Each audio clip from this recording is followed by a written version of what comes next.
All right, what's up, everybody? As you can see, I am streaming yet again in the past few days. There is just so much stuff to go over, and I am joined once again by Stan Patton, who will be my guest again today. Stan, why don't you introduce yourself, especially for people that might not know who you are? Just tell us a little bit about who you are and what you do. Yeah, so I'm a game design director. I got my start in software engineering. That's what my training is in, my education. But I've loved philosophy since I was a teenager. Took some philosophy courses in college, but went through a number of journeys related to epistemology and metaphysics and all sorts of stuff over the past couple decades. And that's left me in this position where I'm a really big fan of quietism, which drew me to not only Lance's stuff, but a number of other authors that I really respect. And I'm on the internet thinking about this stuff and chatting with people about this stuff. You know, I'm not a professional. I don't have a huge stake in this stuff, but it's been really wonderful getting to know this community, and I love being a part of it and engaging in it. Great, yeah. And so for everybody that is joining us, I put a link in the description to Stan. I encourage to go move over to Substack, which is a growing blog community, and now it's kind of becoming a sort of social media thing. I don't know if that's going to be good or bad, but there's a link to his blog in the description. Go check it out. I'm loving the blog, and there's sort of a growing community of people talking about philosophy and other topics of interest to probably both of us over on Substack.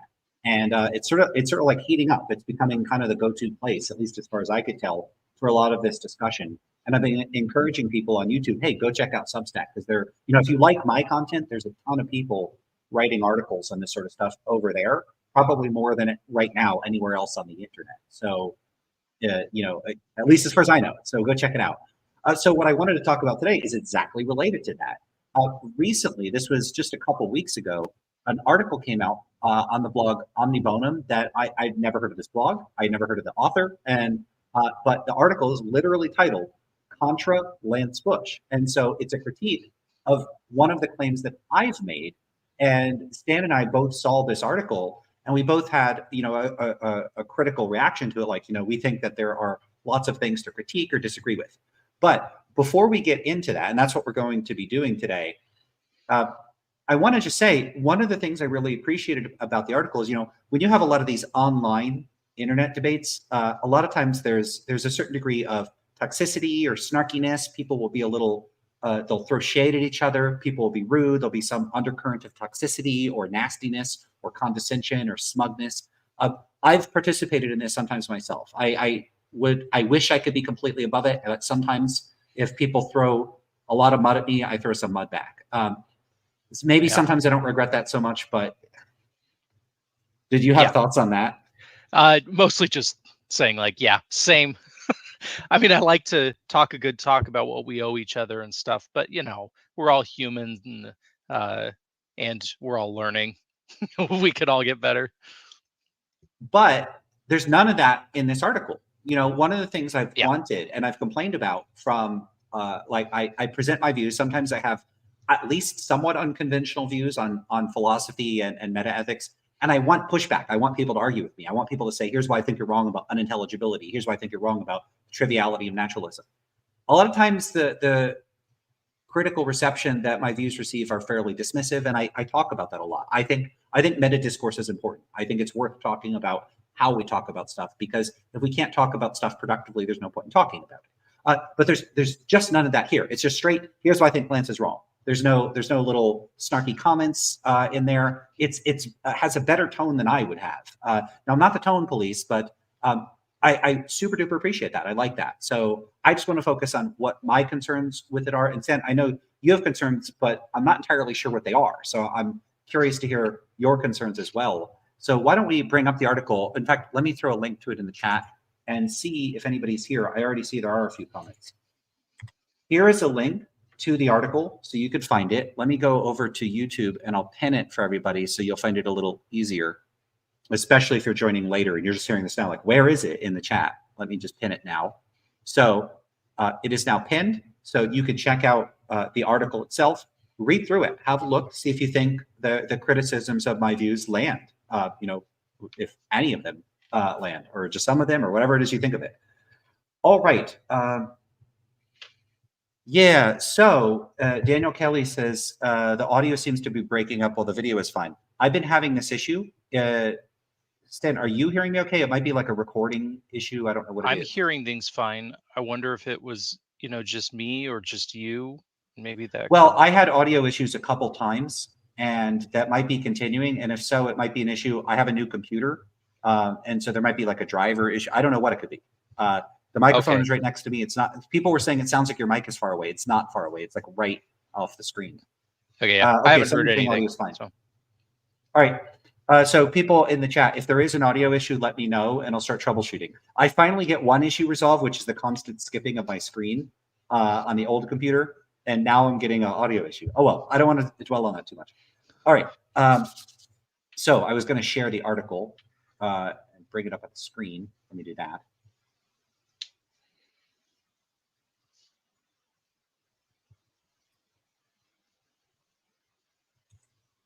All right, so there's the article, and we might move through this on the screen at various points as we discuss it. But Sid, did you want to start by saying anything, or should I start with what this is all about? how about you start, and then I'll jump in when I see an opening. Okay, so to sort of set the stage for this, there have been several people, most prominently among them Mike Humer, who's a professional philosopher that he actually writes about everything: metaphysics, epistemology, metaethics, all of it. But I've seen him at least in discussions on YouTube. I don't know how much this appears in his writing. Well, you know what? It does appear in Ethical Intuitionism. So he'll make this claim, which is that there are only three possible anti-realist views.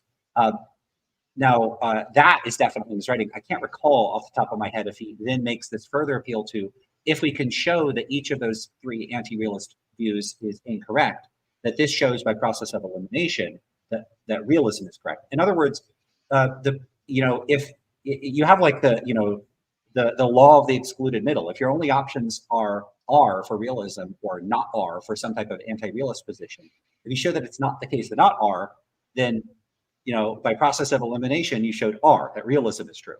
And so there's a style of argument that one could use, which is to argue that if you don't even have to make a positive argument for moral realism, all you have to do is say that one, your only options are realism or anti-realism, and two, if you can exhaustively show that all anti-realist positions are incorrect, then realism wins by default.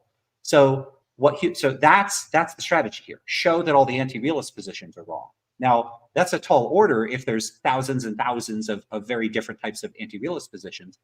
But Humer claims that there's only three. And the three positions, I don't always recall exactly which terminology he uses. Philosophers are a little inconsistent with terminology. But his terminology does, in fact, with some clarifications and qualifiers that he employs, encompass the three sort of traditional anti-realist positions. So I'll take a shot. I think he says error theory. He might say nihilism. Sometimes people use those interchangeably. Then you have expressivism or non-cognitivism. That's the second one. And the third one would be something like subjectivism or relativism. So I'm going to go with error theory, non-cognitivism, relativism as the only three. But note that they are inclusive of some other terminology people might use for those categories.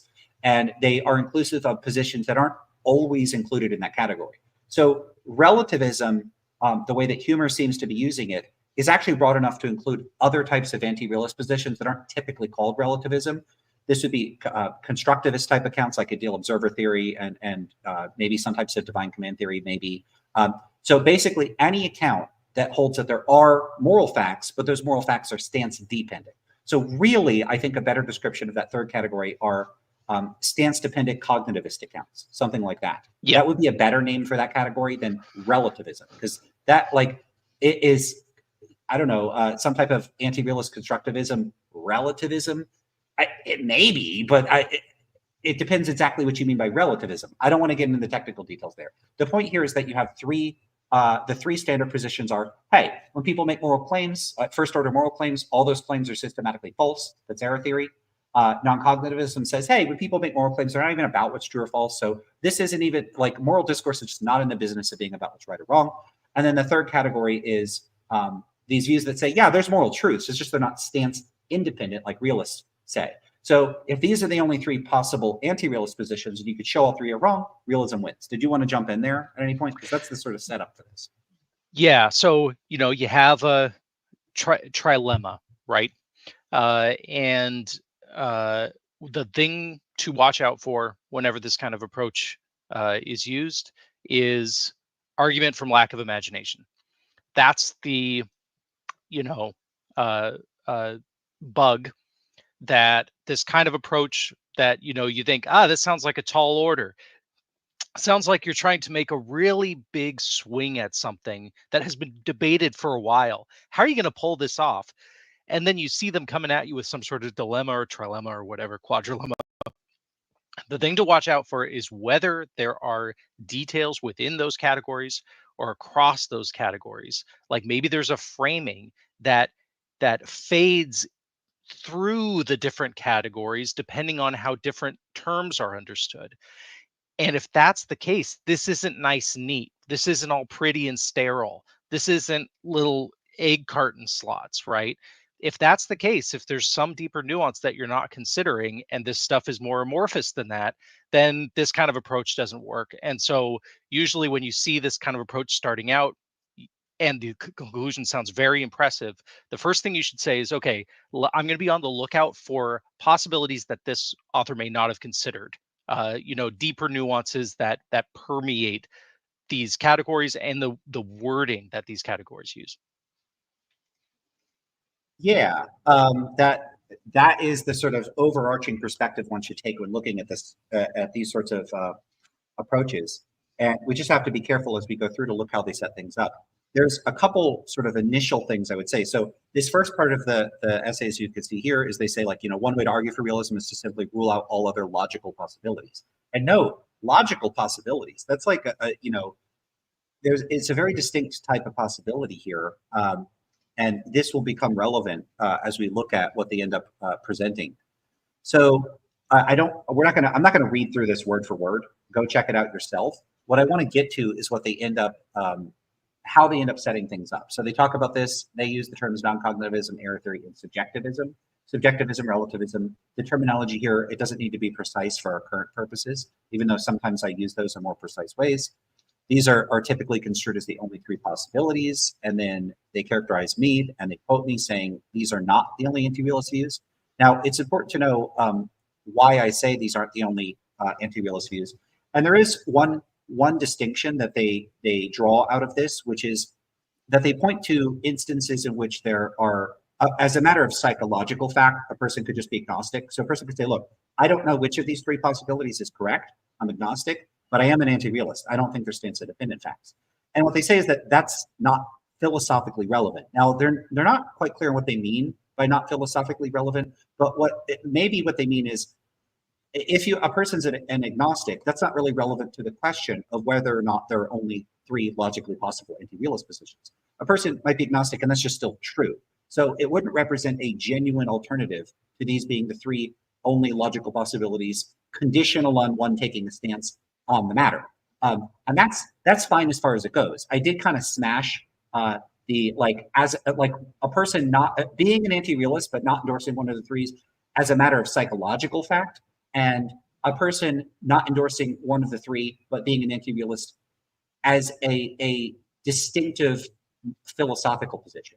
And they say, look, if it's just a psychological question, we could set that one aside. I agree with that. I'm only talking about this as a philosophical position. Yeah, this was kind of the first thing that made me kind of raise an eyebrow, because there's a philosophical framing for it, which is just to say these aren't ruled out, right? These are just like on this framing or on this lexicon, these are not logically ruled out. So any one of these could be the case, or some sort of mix of these could be the case.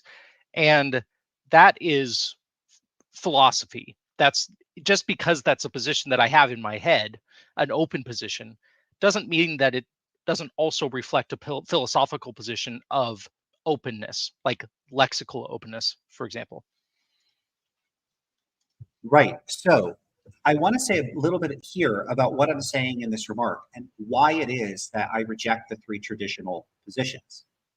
This is going to depend on how one construes those positions. Now, suppose all three of those positions contain at least one. So all of these positions, just to be clear, they're not like one They're not one propositional claim.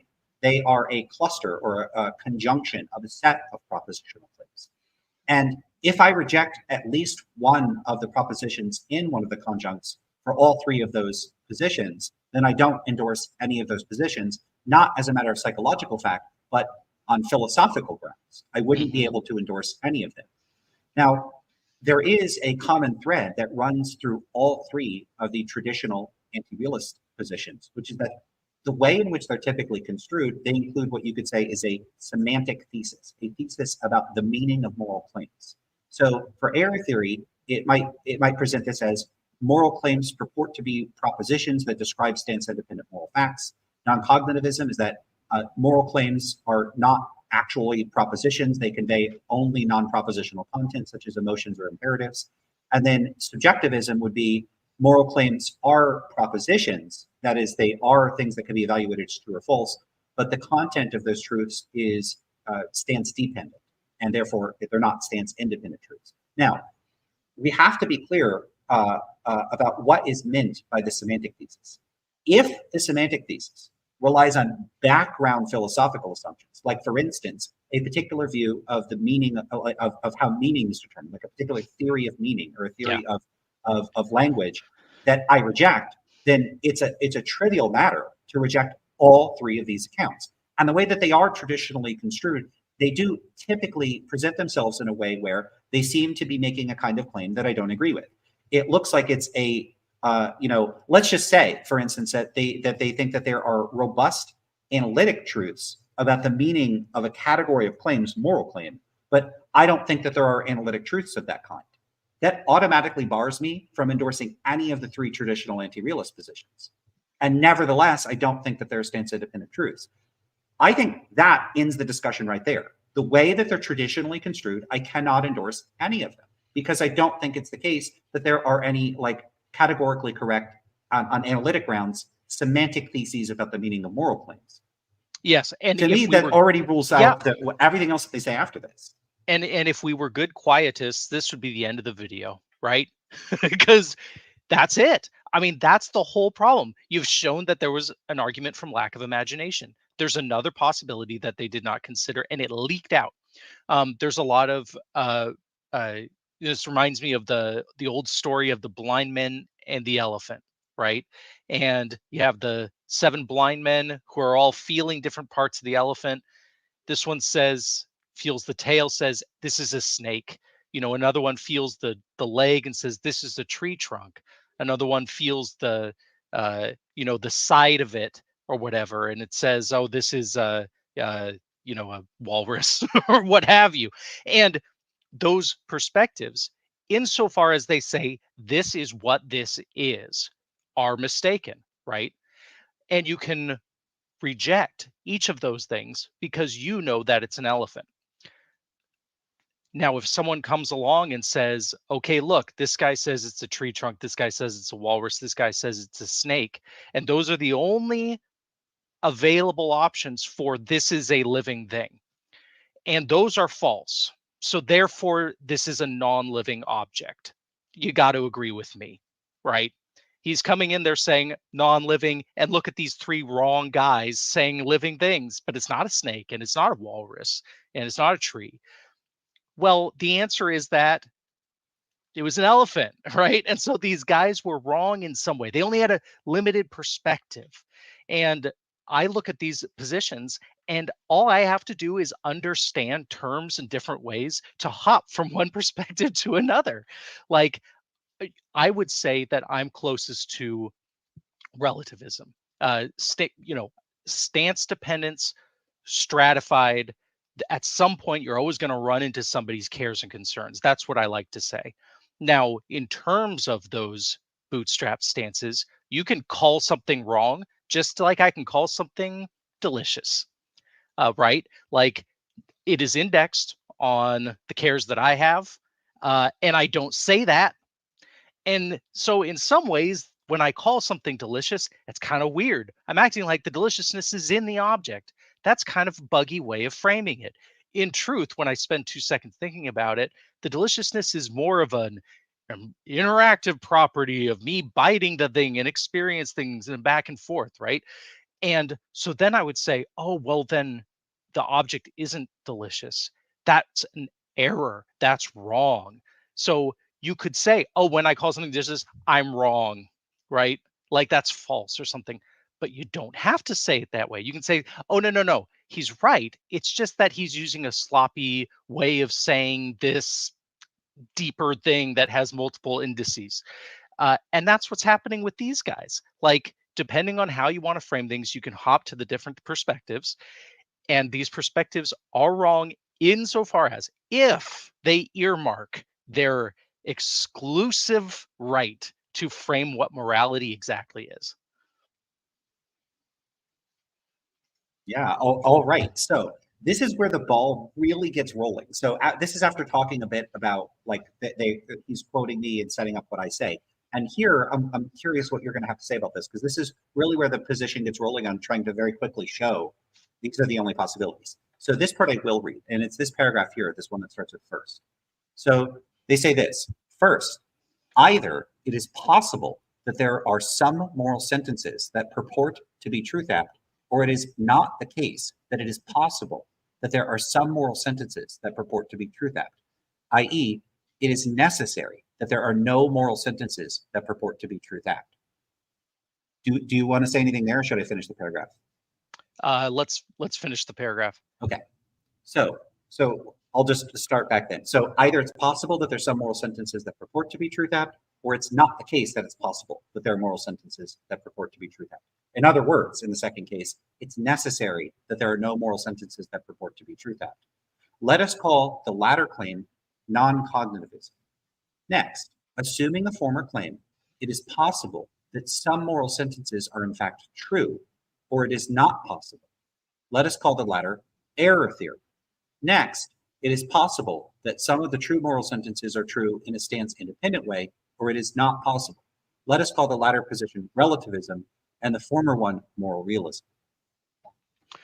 So the use of modal language here is kind of exotic. It's not what I'm used to seeing, uh, and it makes me wonder, why it was used in this way. Um, there are, uh, maybe it goes back to the earmarking that we just talked about, where you could have these framings, these three framings, but then have a view on it that these are just optional framings per certain lexica. Just like I was talking about with deliciousness, I can say the way that I talked was false, buggy, or true, just understood in a certain way, indexed on several things, and that it was just left unsaid. Those are optional to me. Like I can decide which convention I wish to use, and I can hop between those guys. Now, in that case, there's no way we should be talking about possible and not possible, right? Because in a kind of meta lexicon where I'm deciding between lexica, all of these are possible. It just depends on which dictionary I wish to use.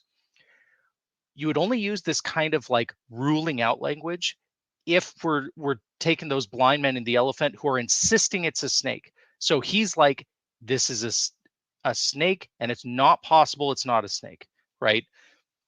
It's only if we take these to be like making very, very rigid, exclusive claims over the one right way to frame morality that you would introduce modal terms that say, it's possible or it's just kind of not possible and ruled out.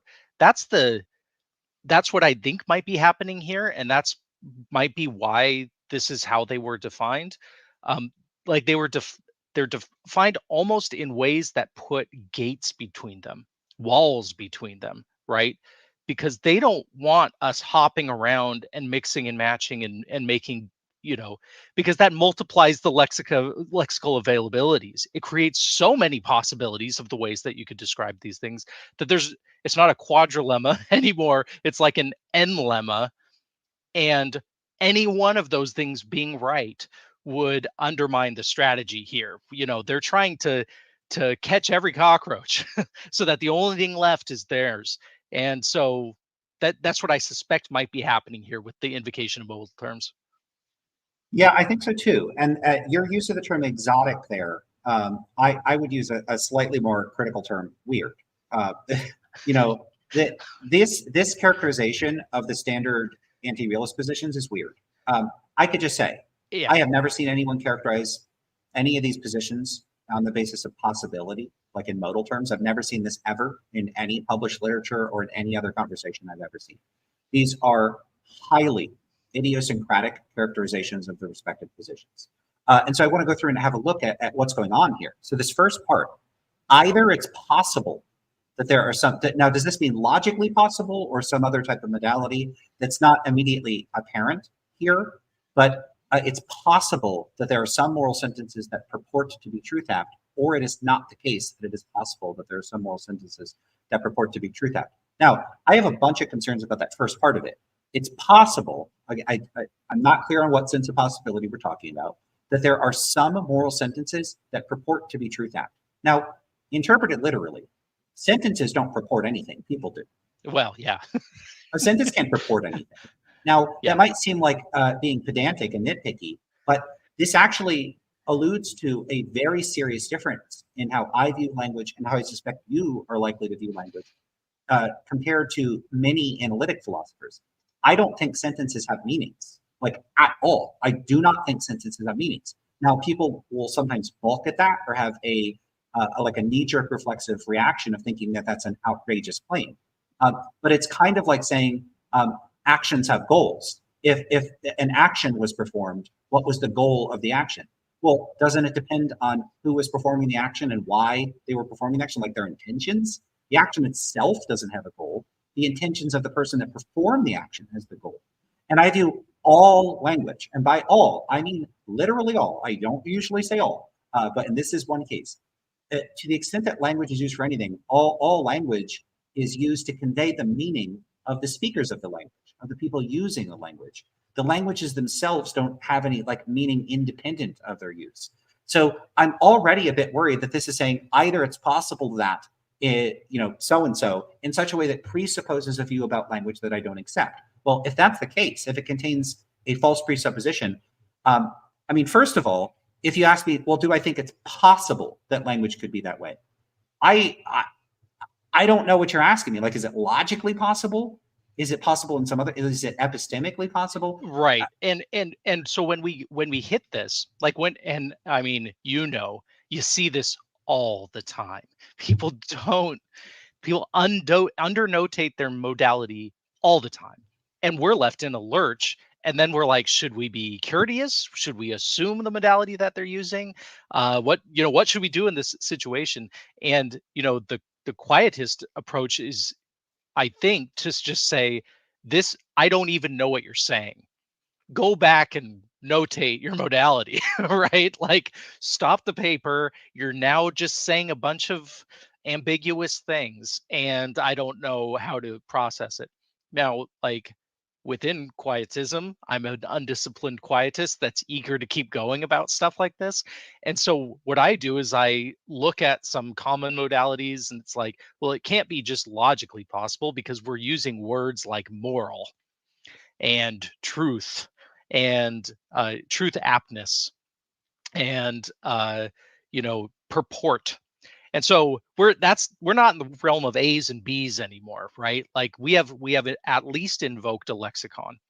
And at that point, I say, okay, well, maybe we're in lexical possibility, what many people call metaphysical possibility. I prefer to call it lexical possibility. So what does the dictionary that you are optionally using, you can use a different dictionary if you want, but the one that you're using, does it rule it out or does it not? And if it doesn't rule out this thing, then it is possible.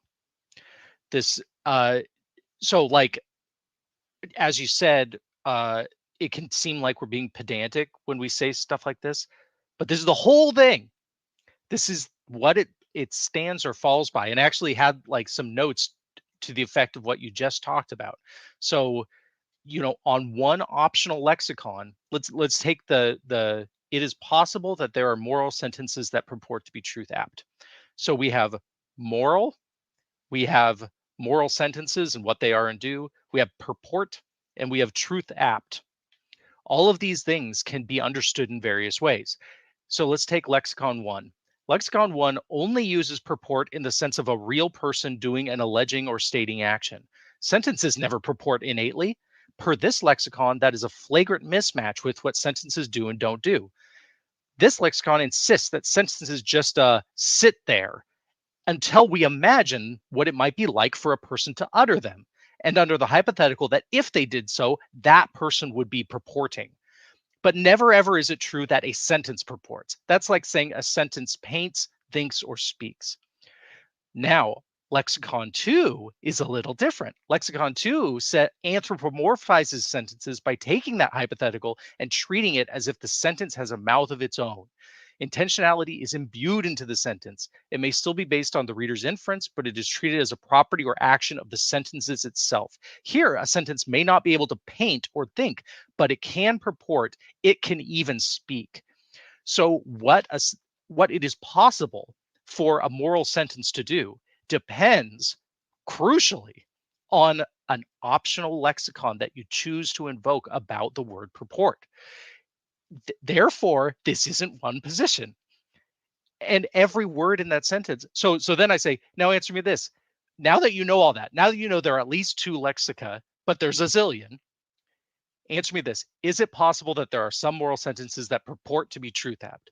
Now, the first thing you would say is, well, on what sense of purport? And then I want you to ask that same question about on what sense of moral, and on what sense of a moral sentence, and on what sense of truth apt, because all of these things have a variety of ways that they can be understood. And that explodes the lexical possibility space. And so this isn't one position we're talking about anymore. And that is disastrous. And that's where quietism comes into play. It's like, this cannot be undersold. We have to shout on the rooftops that something is wrong here when modal words are used like this, because as soon as you use them, the landscape is endless. We're no longer in this trilemma, quadrilemma zone. It's infinite, across every dimension of optional meaning that you can impute into things and infer from things. Okay, that was awesome. Yeah, just to give a sense of some of the other terms. So we flagged possible as having different modalities. And you can imagine taking a bunch of sentences where you sort of pin down the specific instance of that lexicon, and you could use notation. I think you in fact do this in your own way of framing things. So you could pen down all the different possibilities. You could say possible sub 1, possible sub 2. So you could take the whole sentence, hold the rest of the meaning constant, and every instance of a change in possible changes the meaning of the whole sentence. So you get a whole bunch of variations of the meaning of the sentence based on how you construe just that one word. Then you basically get you multiply that for each other word that you vary. So if there's 8 versions of possible, and there's actually more probably, maybe we could just simplify things and limit it to just the standard ones and say there's 4 or 5 different modalities or 3 modalities. That's still going to give you at least 3 versions of the meaning of the sentence, not accounting for all the other terms. But the moment we start talking about moral and moral sentences, you then have to multiply it. If there's 3 versions of moral, 3 versions of moral sentence, 3 versions of truth, it's 3 by 3 by 3 by 3. And you very quickly see that there are at least, a few dozen instances, on very conservative terms of what this could mean. But of course, the way language actually works, it's not like words have sharp meanings. Words have fuzzy meanings. And so if you wanted to have a distinct, you could use those, the 3 meanings we talked about as the sort of super categories, sub 1, sub 2, sub 3, but then all the gradations and shadings of each one of those, because all of these terms are polysemous, there'd be 1.1, 1.2, 1.3, 1.4. The next one would be 2.1. That's 2.2, exactly right. 2.3. So, how does a trumpet make 8 notes with only 3 buttons? Oh, it's because you multiply their states together and you get 8 things out of it, right? Well, what if those buttons were like trombone sliders? Oh no, now there are infinite positions, right? And then it gets even worse than that, because that just pretends that the fuzziness is according to some linear scale, like temperature or something. But that fuzziness can appeal to tons of different litmus criteria that different folks, different stances might use to decide which things qualify for what. And when I know it when I see it, versus this person knowing it when they see it. And so it gets within those trumpet buttons, it goes to a slider, then it becomes this multi-dimensional multiverse within each of those things, and they all multiply out. And we use these illustrations not to like dazzle folks or to say, oh, that's it's hopeless to even speak about things. No, of course we create artificial constructs and we come to consensus and we have communication issues, but we point at a tree and we say that's a tree, and someone else is like, yeah, that's a tree. We do that. But when we're talking about stuff like this, where it is extremely abstract, where morality we know is an extremely complicated uh multiverse of meanings and optional language use, different relationships between what I know and don't know, risk taking, social obligation, and reciprocal contracts, and like, I mean, the list goes on. Anything you could name within the moral study has zillions of meanings, and they all multiply together. And that leaves us again. It leaves us in a lurch if we're trying to like pin down things and put up hard walls. It's just that's not realistic to what the moral discourse even is. Yeah, I love that moving from the trumpet to the trombone. That's a really good way of capturing it. But even the trombone's not accurate because it's like multidimensional. Yep. One other one to flag here is truth act. So there might be a variety of construals of that, but even if we just extract that component of truth, now it might be that many philosophers endorse a correspondence theory of truth. I don't. I reject correspondence theory. I'm a pragmatist about truth. And so, if it's implicit in these various accounts or in the whole thesis that moral realism is true or not true, even there, imagine someone just saying, these are your only options, true or not true. Even that is not going to work as a genuine dichotomy because there are multiple senses of true. So imagine someone said moral realism it's got to be either true in the truth correspondence sense or what? False in the truth correspondence sense. That presupposes that correspondence theory of truth is true, like it's the correct account of truth. But what if you reject correspondence theory of truth? Now you can't pick either of those positions, and it would be very weird to say that they're the only logically possible positions. They would be the only logically possible positions, only conditional on, not this would entail, but this would be a minimum condition that correspondence theory of truth is like the only logically possible view of truth. Yeah, because otherwise you could endorse, it's logically possible to endorse some alternative to the two. And so even Yeah. the thesis relies on an assumption that I don't grant, and that is ambiguous with what's meant by truth. Yep. And like with almost all of these factions, like they can be understood as like, okay, you have correspondence or you have, pragmatism or you have coherence or something. But you can also talk about correspondence as kind of a emergent pattern under coherence, like a way of coping with some of our frailties and fallibilities, but to talk to our aspirations for what we're trying to get at when we mean truth.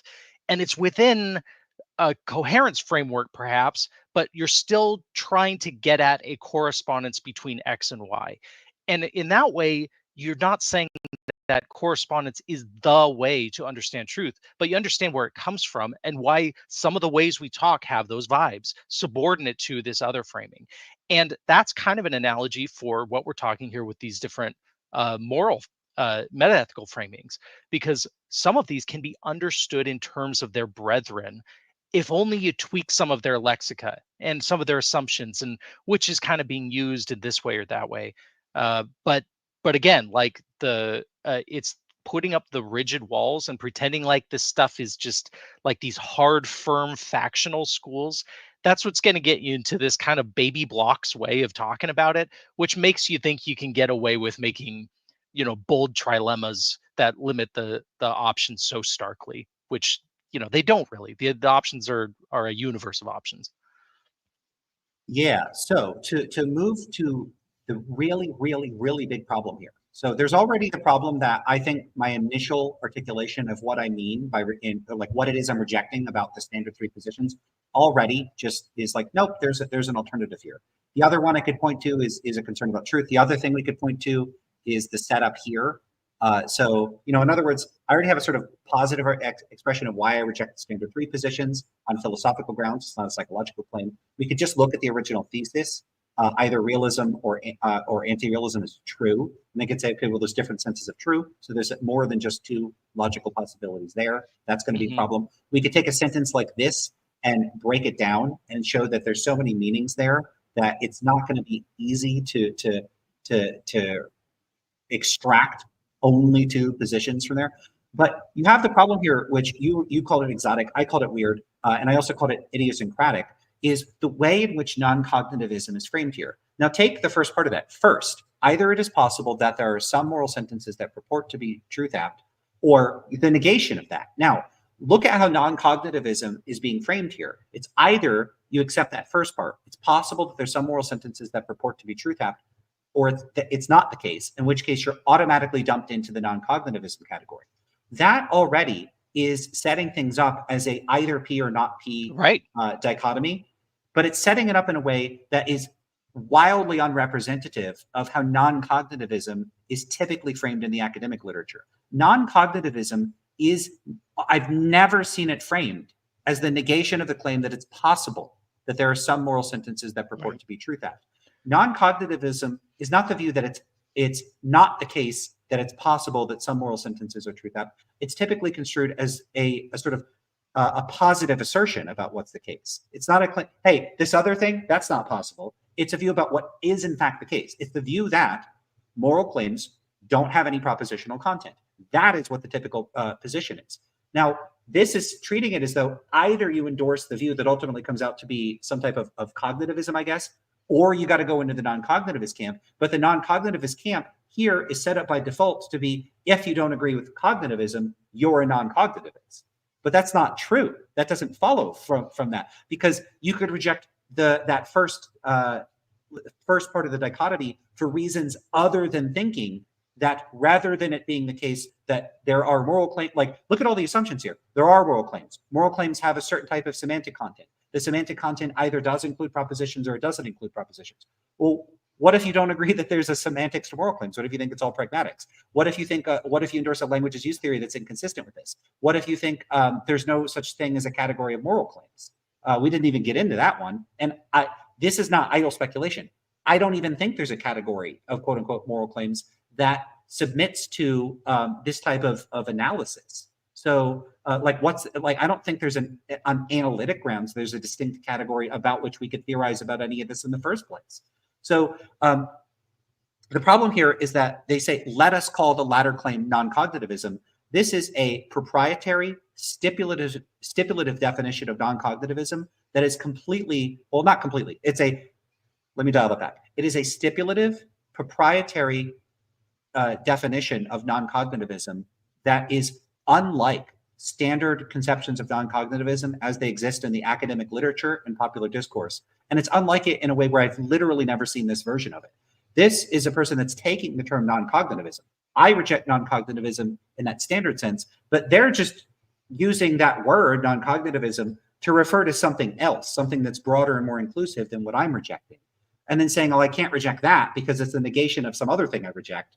And the two are mutually exhaustive, and the two are mutually exhaustive of all possibilities. So of course I can't reject both. They're mutually exhaustive by design.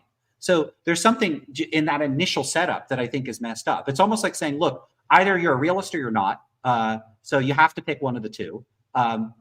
So Lance isn't a realist, so he's got to be in the category of not. So there, boom. And not just happens to include this and then everything that's a sort of subsidiary of that once you build extra layers on top of it. But that not category that is described here as non-cognitivism is too inclusive.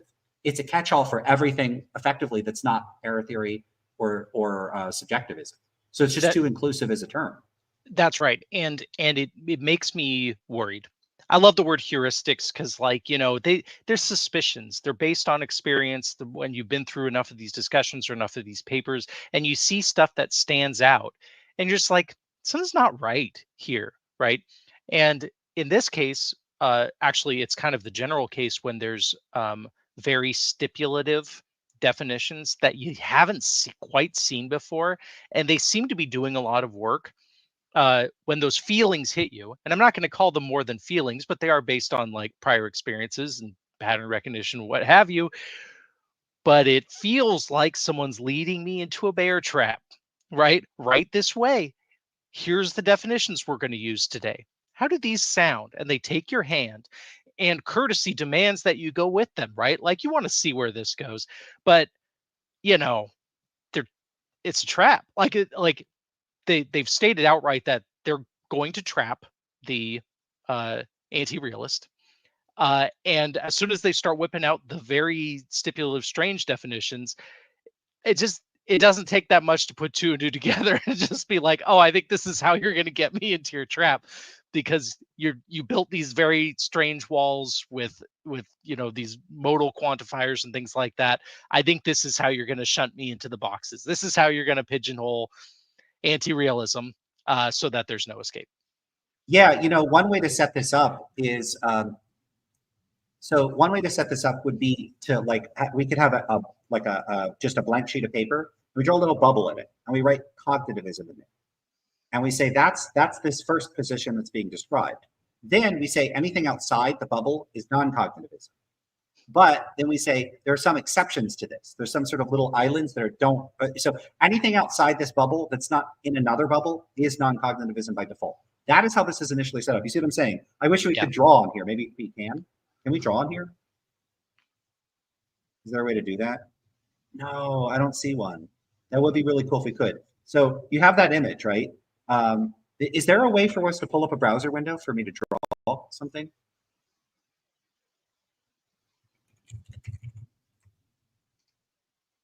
Did you freeze up right there? I am here. I don't know anything about this stuff. All right. I thought you were asking the chat because they might have a clue. I don't. Yeah. Okay. I'll just try to go with a verbal description. Okay. So you imagine a box, right? I have a bubble in there, and I put sorry. Let me start over. Okay. I clear it. It's Etch a Sketch. I cleared out. Okay. Blank page. I draw a bubble and I put cognitivism in the bubble. Then on the outside of the bubble, I write non-cognitivism. So this indicates provisionally that anything that is in the cognitivism category is in the non-cognitivism category. But then I draw other little bubbles, and in one I write error theory, and then the other I write subjectivism. And then I say, look, this exhausts all the possibilities. You've got cognitivism, subjectivism, error theory, but the negation of cognitivism that isn't including other features is automatically non-cognitivism. So boom, you got to pick one of the three anti-realist positions, or you got to pick realism. That is how this is being set up. Yeah.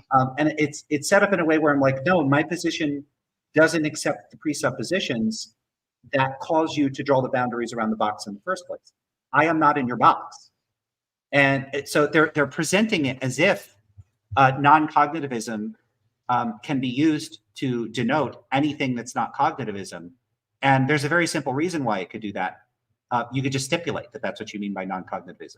So what this person seems to have done is stipulated a proprietary and highly idiosyncratic conception of non-cognitivism that amounts to saying anything that's not cognitivism and is not qualified by being some other distinct position is automatically non-cognitivism. So therefore I win. Everything has got to be cognitivism, non-cognitivism, and then you just go through peeling back some of the stuff that's initially presented in the cognitivist account, or added or taken away from it, and then you just get these other two, the subjectivism and the cognitivism. And you can see they're framed in exactly the same way in modal terms. So we say, so it says, next, assuming the former claim. So like conditional on the former claim, right? So conditional on the initial thing where you draw the box and there's a bubble that says cognitivism, and there's on the outside of the bubble says non-cognitivism. Conditional on that, which I'm not accepting, then you could draw more little bubbles inside the box.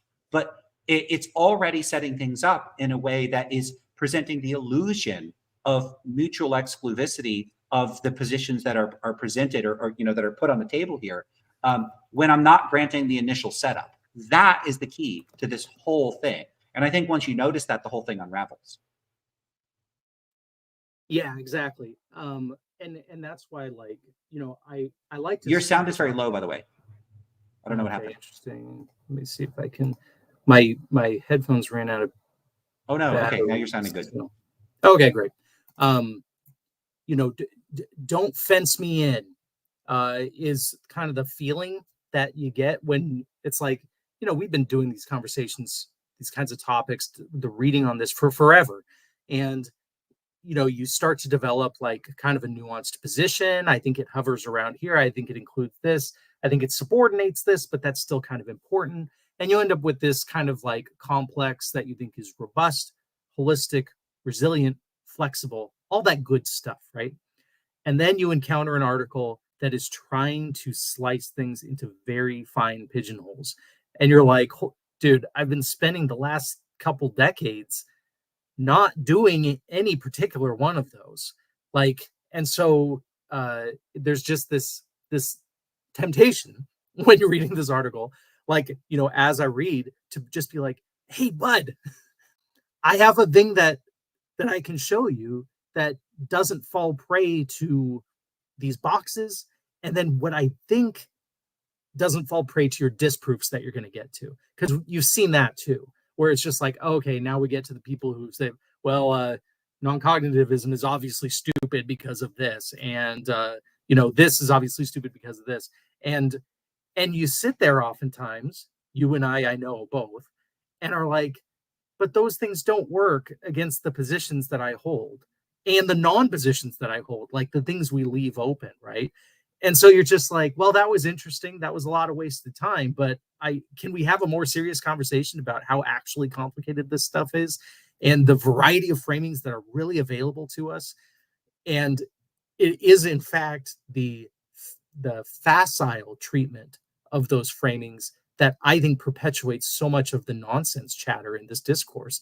This really surface level stuff that just keeps going and going perennially without anybody making any progress comes from treating it as if it's like, oh, it's RPG classes. We got 4 to pick from, right? There's no hybrids, there's no dabbling. It's just these, and you got to pick. And that's the framing that you have to have when you want to do a trilemma, quadrilemma. But I think that's the main, starting off, that's the main critique of the article, which is just like, I don't want to follow you to the bear trap. I think there's a better way. And I suspect that we'll get there as the article goes on.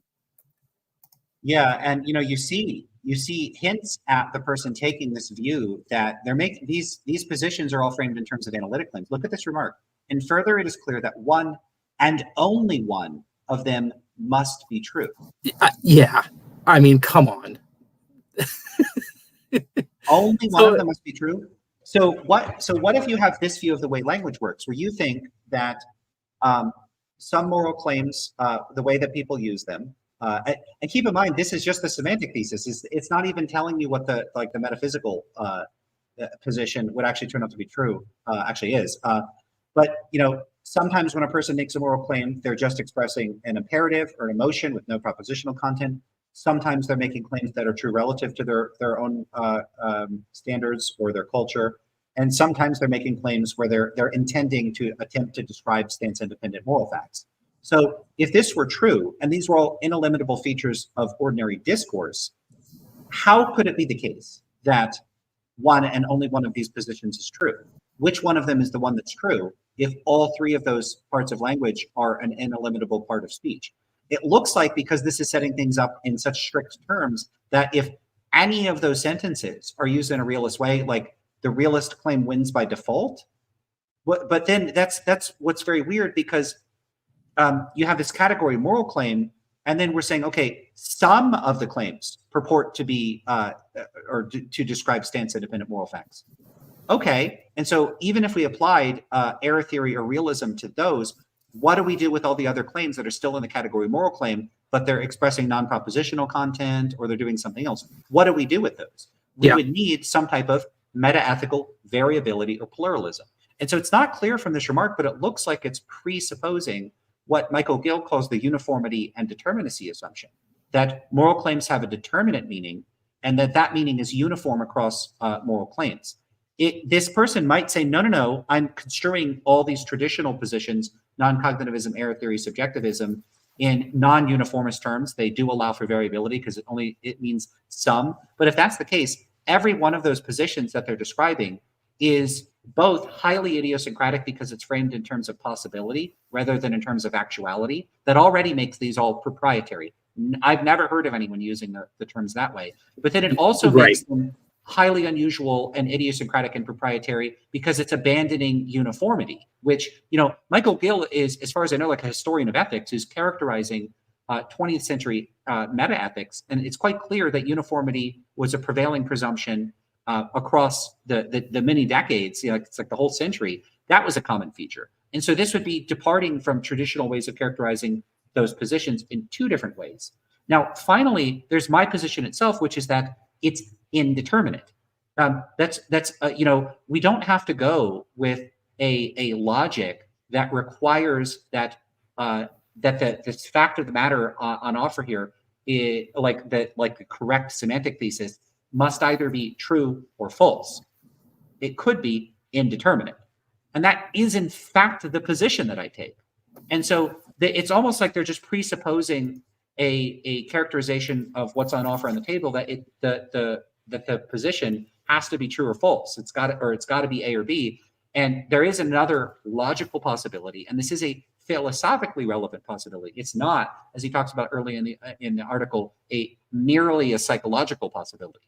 It's a philosophical possibility that there is no determinate fact of the matter about which of these analyses is the correct analysis of all claims. And that literally is my position. So what's really weird about this is that what's really, really strange about this article is that it purports to show that I'm wrong about process of elimination arguments aren't working.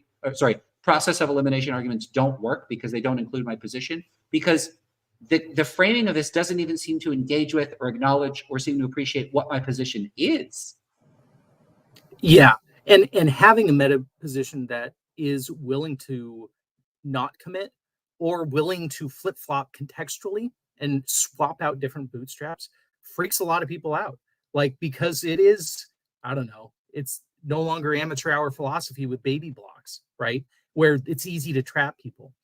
You see a lot of these metaethical articles from realists who try to set these bear traps. They're like, okay, look, you have 3 paths through the forest.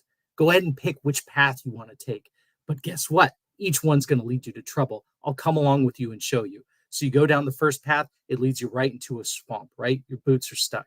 You're done. Let's retreat. Okay, the next one, you get stuck in a bunch of thickets and you can't go any further. This other one, there's a vampire bat. I don't know. This is going to kill you or something. But the thing is, what if you contextually move from path to path? What if when you run into trouble on one, you invoke the other? What if you can crisscross and go to different places? What if that's available to you? Now, that is even all assuming that there's one path to go. That's even conceding too much, because the reality of the way we talk morally is a total mess.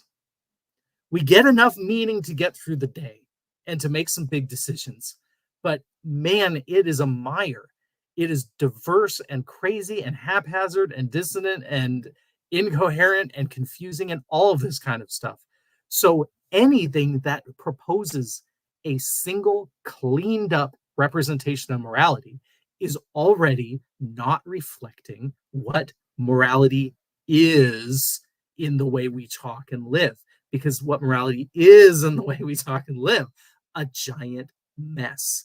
And it's a combination of cares and concerns, and you link that with strategies that can have objective fitness per cares and concerns.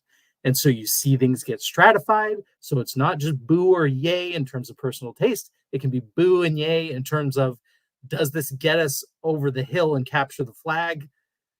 But do I want the flag? So it's this mix of subjective and objective. That's the reality. And these factions don't represent them individually. They don't capture it all in and of themselves. The only thing that captures it all is pluralism and non-commitment, contextual commitment, perhaps, pragmatic commitment. We're in this kind of situation. They said this thing. How should we understand that person? We don't say, oh, he was using this and that right or wrong. He's outside of this theory. He should have been using that theory. You're like, okay, what were the cares and concerns involved? Is he invoking? His own personal ones, the ones of society, the ones of his God, the ones of that signpost? Is he talking more about objective strategy? Is he talking more of a matter of taste? I mean, the list goes on. I could just talk all day about this kind of stuff, but the impression that I want to give with these last few paragraphs of mine is that this is a mess. To accurately reflect it, it's a mess. Accuracy, an accurate reflection of morality is not nice and neat and precise and sterile and divided into these little factions. That's just not going to represent this thing that we're all dealing with and engaging with in the real world. Yep. Yeah. So that's how I view it. And unfortunately, that's not captured by these traditional categories. Now, what I want to say here is a little bit complicated, but I'm going to try to get it across. I want to frame again the traditional three anti-realist positions. All three of those positions are conjunctions. They're sets of propositions. Now, note that typically, if we're going to do the standard analytic philosophy thing, that if you have a set of propositions, it means like P and Q and R. Now, the way that those work is that if any one of the conjuncts is wrong, then the whole cluster is wrong. It's like if I said, it is true that, and then I say a bunch of things. George Washington was the first president of the United States. The earth is round, and 2 + 2 = 7. Is it true that all three of those are true? No, because the last one of them is false. So you'd mark the whole thing as false. Now, I don't like a lot of traditional analytic philosophical stuff, but I'm fine with running with that. Now, the traditional anti-realist positions, non-cognitivism, error theory, relativism, are a conjunction of claims. They include, at the very least, a semantic thesis and a metaphysical thesis. And the metaphysical thesis in all of these cases, we can set that aside for a moment because I want to focus on the semantic thesis. In all three cases, so non-cognitivism says moral claims aren't propositional. Error theory says that basically that people talk like realists. And relativism says when people make moral claims, they're these stance-dependent claims. Fine. Okay. Now, the problem is we have to unpack that. So even within these positions, we already did that thing where we looked at that one sentence and we pointed to all the terms that have to get broken down. When you say something like moral claims are not propositional, I have a question about that. There's a kind of, I've thought about calling this the empiricist dilemma, which is that the dilemma here is that empirical considerations are going to be relevant regardless of what position you end up taking on the matter. I'll set that aside for now, but just look at the two possibilities here. One, the claim, moral claims are not propositional, is itself not an empirical claim. It's actually an analytic claim. Well, if that's the case, then I reject all of these semantic theses on the grounds that I don't endorse that there are analytic truths of that kind. In other words, the claim, moral claims are not propositional. If that's not an empirical claim, I don't accept it as like as true at all. Like I couldn't endorse it. And this generalizes to all three anti-realist positions. You see what I'm saying? Like if these are analytic claims, I don't think there's analytic facts of that kind. So they're all out. Now, if it's not an analytic claim, what other kind of claim is it? Is it some sort of in other words, if we're not talking about this being some sort of like a prioristic claim, is it a posteriori? Is it an empirical claim? If that's the case, what kind of empirical claim is it? Now, if it's an empirical claim, and the claim is moral claims are not propositional, we're going to have to operationalize moral claim in order to have like a scientific model of what is included or excluded from the category moral claim. There's going to be all sorts of normative choices to make there. And on one model, the things that count as moral claims would be broader. On another, it would be more narrow. There's a bunch of issues there. But the bottom line is, my position comes down to saying either if it's this analytic claim, I'm going to reject it for one set of philosophical reasons, metaphilosophical reasons. Or if it's an empirical claim, I'm going to reject it on empirical grounds because it is an open empirical possibility. It is logically possible that as a matter of fact, if the claim is an empirical claim about what people mean when they make moral claims, that they don't mean any of these three possibilities, that they are in fact indeterminate with respect to them. So semantic indeterminacy about folk metaethical claims can be nested within the conjunction of one's broader anti-realist framework. And so if one comes down on the question of the semantic thesis, the only options, if it's an empirical question, in other words, if you're saying there's these three anti-realist positions and they all require a priorism or analyticity about moral claims, then Is it logically possible that a non-analytic position is available? If yes, boom, it's already available to me to reject all three, and this person's entire thesis is wrong. If you're saying it's not, they have to be analytic, I'm going to have a lot of arguments about that. I'm not going to, I don't grant that. So there's a lurking presumption here that I'm already not accepting. But if we set that aside and we say, no, actually, these are all empirical claims, then that opens up another logical possibility, which is that the answer about the semantic thesis is indeterminate. So either way you go,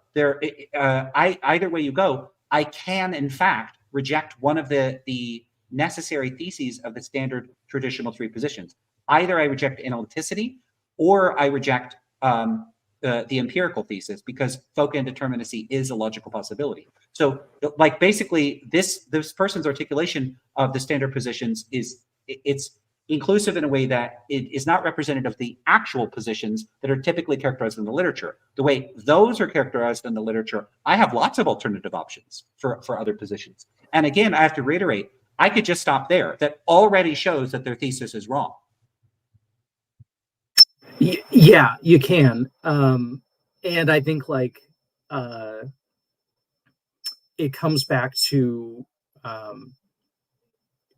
not I'm not going to take someone's hand that they've already told me is going to lead me into a trap. And it's you can kind of see it coming from a mile away that you're being led to one of these courses, and that you are then going to get slapped with their disproofs, and then you have nowhere else to go, right? But the options available already make it so that we don't have to take any particular one. Like, we don't have to totally invest in any single one of these. We can invoke certain features of these different ones. I mean, even even the empirical question of what people mean when they mean different things. They blurt something out. And we've talked about this before. They blurt something out that's like a moral imperative, like you do this or whatever. And then you ask them 5 seconds later, hey, what did you mean by that, right? Well, I'll tell you the first thing I do. I confabulate. I tell a story that makes what I just blurted out seem a little bit more reasonable than what was really on my mind when I blurted it out. Because we really are on the edge of consciousness, blurting things out that we're accustomed to and that come from our feelings and that are half rational. And then when somebody asks us what we meant, we invent a more rational version of what we just said, right? And there's never a perfect way to infiltrate that. We're dishonest with ourselves. Like, there have been times where I've confabulated, I don't realize it till way later. I'm like, that's not really what I was doing in that moment, right? And this goes back to the what morality is this nebula, and the ways that we talk about it and what it involves. It's all sorts of different stuff, right? Well, when we anti-realists come in and say, every time you use a moral proposition, let's assume they can have truth value. It's always in terms of some stance, some care or concern that you have, combined with some strategic facts or something. That's always going to be the case. And then someone says, but that's not what I mean when I tell someone to do something, or when I say that's the moral thing to do. He's like, I'm not thinking about anyone's cares and concerns. I'm just thinking about it in a stance independent way. And so what you're talking about is different than what I'm talking about, because this correction that you're telling me you're making makes it different than what I mean and feel when I talk, right? And all that's it. Like, okay, that's what makes these optional. You can define morality in a way that it must be stance independent. You can just say categorically, that's what morality is. And this stance dependent stuff that you guys are talking about, that's just preferences and strategies. But that's not morality. Morality is stance independent. And that's the dictionary they have chosen to use. And we all get to pick. We all get to choose our dictionaries. And that's at the headwaters of this article, what the crux of the issue seems to be. And it's the crux of the issue in metaethics debate. Yeah. And so do you have time to cover one other part of the article, or do you have to get going? I have to stop at 3, so I do have some time. 3 my time. Okay. So The hour. we have an hour? No, sorry, at the hour. So I got about Oh, okay. 15. So we have about 15 minutes. Yeah, yeah. Cool. So, this talk of like, we get to like basically pick our own dictionaries is very critical to this last part that I want to mention. We barely got through any of this article, but I Yeah. think that this always happens. Like yesterday, I took 2 hours to look at like 3 sentences. This is just how I do things. Whatever. I mean, look, someone can just hate it if they want to, but I think that if you can extract 2 hours of conversation out of 3 sentences, I think that's a good thing. I think philosophy should be careful, and I like, it's something that I'm constantly drawing attention to is that analytic philosophy, they'll pat themselves in the back. They're always like desperately looking for like empirical evidence or some argument for why studying analytic philosophy is going to make you so much more careful and precise. And then in all this popular discourse and routinely in academic articles, I see sloppiness and imprecision and ambiguity. Right. That's just all over the place. And Yeah. just a total lack of concern. I mean, it almost seems like when a philosopher takes off their normal human hat, and if they even have one anymore, and they put on their philosopher hat, they suddenly forget what pragmatics is. So if I say, I'm trying to think of some scenario where there's like a subtext to what a person's saying. It's hard to think of one on the spot. But just to say, just take to run with the moral theme. If I said in an everyday situation, I don't think it's morally wrong to torture babies for fun. Imagine I said that just at like a social gathering. Yeah. People are going to be like, Yeah. what? What the hell is wrong with you? Yeah. Now, but what does an error theorist mean if I'm at an academic conference and someone says, well, Lance, you agree that the term that for the purposes of this conversation by good, we mean objectively good or stance independently good, right? I'm like, yeah. And they're like, okay, well, do you think it's good to abstain from torturing babies for fun? As an anti-realist, I would say, well, technically no.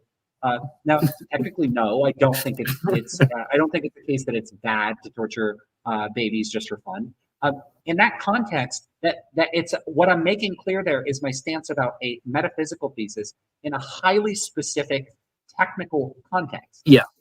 Where the pragmatic implications are intended to, and there's an expectation on the part of my interlocutors that those pragmatic considerations that would occur in ordinary conversation are held in abeyance. They are not in effect Right. there, so that the people there are not confused into thinking I might be out like torturing babies or like funding the World Baby Torture Federation or something like that. That's they understand from the context. But what people will do when they deal with these sentences that have a specific meaning in the technical context is they'll just plop them out on a blog or a tweet or in a Yeah. YouTube discussion or in the middle of a discussion where the context is sort of distal from the sentence on offer, and they'll just say, look, I want you to say right now, do you think it's bad to torture babies for fun?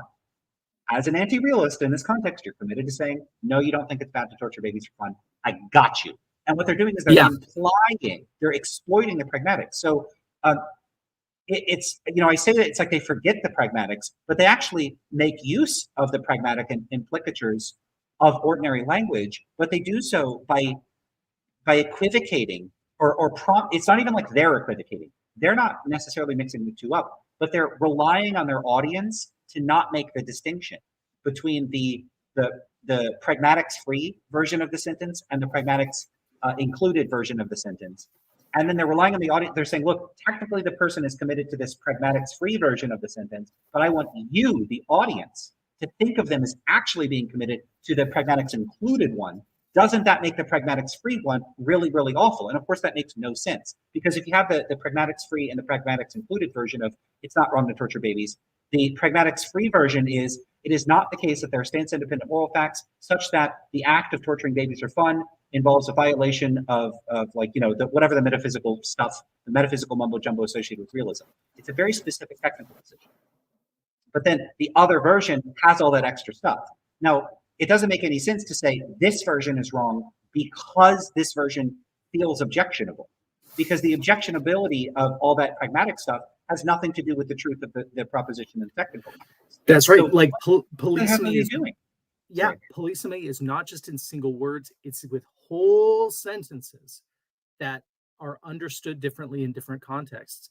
And if you are motivated, if you know better, but you choose to play on that polysemy for claptrap, and I mean in the historic sense of, I know saying this will get my audience to clap and will knock and will gotcha that person, even though in my heart I know I'm being unfair to that guy, because normally I would give them grace because I understand what they're saying is in a technical context that sounds kind of bad to the normies, but who's in the audience? It's a bunch of normies. Perfect. So if I'm less than gracious, if I'm a little bit, I don't know, sneaky, I don't know what you want to call it, but it sucks. And you see it all the time. The thing I need to note though, a while back, I think it was the beginning of the year or something, I made a comic about this exact situation, about like two debaters on a stage. One of them saying, "So do you think it's wrong to kick a baby," or something like that? And it's like, "Well, I don't think it's, wrong to kick a baby technically, but what I mean is," and the other guy goes, "You see, what a monster," or something. And the audience boos him and is like, "He wants to kick babies," and stuff like that. And a number of the replies were like, "Yeah, isn't that crazy that anti-realists say that?" And when I saw them replying that way, I really wanted to just be like, "You idiot. Like, you missed the whole point of the thing, which is that if you're ignorant about this stuff, you are the audience booing. And here you are booing because you're ignorant. You don't realize that this has like a technical way of framing it." But instead, I replied to them with grace, and I calmed myself down and I said, "Hey, did you know that moral anti-realism doesn't mean morality isn't real in many important ways?" And they said, "What? What do you mean?" And I said, "Well, and I was nice and polite. And even though this person responded with nothing but acid in response to my original post, then they calmed down. And then we were able to mutually edify. And at the end of a couple of those subthreads, they were like, "Oh, okay, I see what you're saying now." And voila. And it took grace to get there. There's some folks that grace doesn't work on because they're up to no good, but there are some folks who just don't know. They just haven't put it together, and so they're just kind of booing in the audience. Yeah, like, yeah, he wants to kick babies. And to get them on the side of like, "Hey, that's not what he's saying," it took me not replying in the way that I was originally tempted to reply. And sometimes that's what it comes down to. It comes down to relating to people, finding a way to say this stuff so that it resonates with different kinds of folks and different levels of this and that, different kinds of assumptions. I'm not the most skilled at that. I'm glad you are. I want to look at this last part of this, and then we'll close it out there. So we got a few minutes to do that. So they quote me. They say, "Nellance Butch rejects the category of moral claim." And this is quoting me. So this is me. It's weird reading a quote of me that I'm quoting a quote of whatever, you get it. Here's the problem. I don't think there is any category like this. I don't think there is a category of claim or a moral claim that shares some specific semantic content. As an aside, I don't even think there's a moral domain at all. So I'd have considerable objections to there even being a well-defined category of morality in the first place. So note what they say. And I think this is what will be, I just want to hear what you have to say about this part. I don't know if you saw it already or not, but this is not a major issue since the moral realist making this argument can simply stipulate what belongs to the category. Yeah, and I mean, you can stipulate whatever you want. The trick is whether your stipulation grabs my wrist and throws me into the swamp, right? Like, if you're trying to set up a trap that has every possibility accounted for, you can't just stipulate your way there and insist that I ride along with you. The first thing I'll do is say, "Wait a second, this goes into a swamp. Let go of my wrist. I don't want to be part of your strange definitions anymore," right? Like, I'm going to stop giving you that courtesy. I'm going to stop floating provisionally this latitude that I've given you. No more leeway. I think you're using a weird dictionary that I don't use. And that's really the long and short of it. Yeah, this actually reminds me of something that happened when I was in grad school at Tufts. So Hillary Putnam came by and had a big old stack of papers and was reading a paper that he was working on. And there was a really funny point in the audience. There's actually two of them. Whatever, I'll take the time to mention both. But the relevant one here is that somebody presented a counterexample to an argument he made, and he gave this awesome response, which is, well, that counter argument cannot work against my position because I didn't intend for my position to be subject to counterexamples.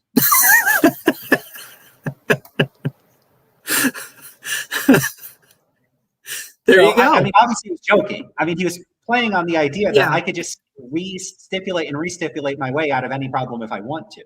And so he's playing on exactly this problem.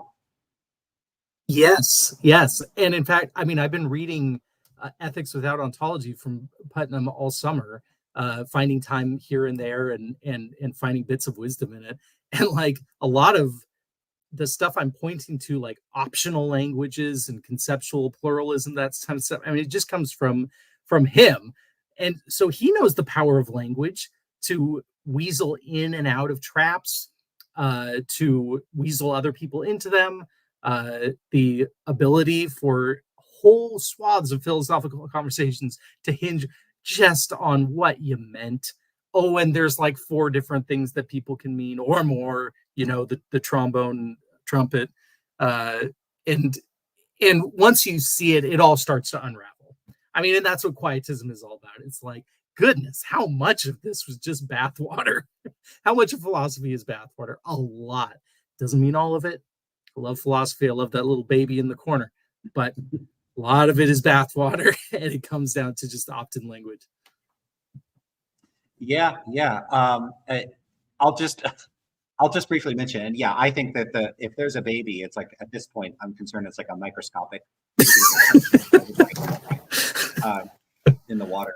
But just the other thing that Putnam said that was really funny was that somebody was like, "Hey," and this must have been like 2012, 2013 or something when I was there, so about 10 or 12 years ago. Someone in the audience said, "Hey, and they cited like an old paper of his that maybe was from the 1970s or 80s, and they're like, "Hey, so in one of your older papers, you argued such and such. Doesn't that contradict what you're arguing now?" And he said, "I don't know. I'm not a Putnam scholar." That's awesome. Yeah, I just love that he had the self-awareness to realize like there could be scholars of his work because he's been around for so long. Yeah, he had these snappy replies. He was just a blast to listen to. That is so cool. I mean, that is really cool. And I mean, he refers in the text to like the changes that he has undergone and like papers he doesn't really agree with anymore. I mean, if Wittgenstein gets to have a late version of himself, I think all of us get to do that, or maybe multiple successive versions of ourselves. Yeah, I think we should wrap it up there. If it's okay with you, can I keep going for a bit talking about more of the article, Yes, or do you want to come back? It is permissible for you to keep going. So okay, so I'll do that. But I really appreciate your time. I know I get real energized about this stuff. I feel like I could just go on about this for hours. I think I've streamed like it's fun stuff. I love it. Maybe that's the baby. It's still fun. Yeah, and I guess you should say, like, did you notice like there's nothing mean in here? And I really mean it when I say I appreciate that from this article. Yeah, so, being able to just people. Yeah, being able to just like chill out, set stuff aside, and then let's debug each other's work. I mean, that's the attitude. You know, when I was an engineer, that was the discipline. Was, can we debug each other's work without getting all offended and weird?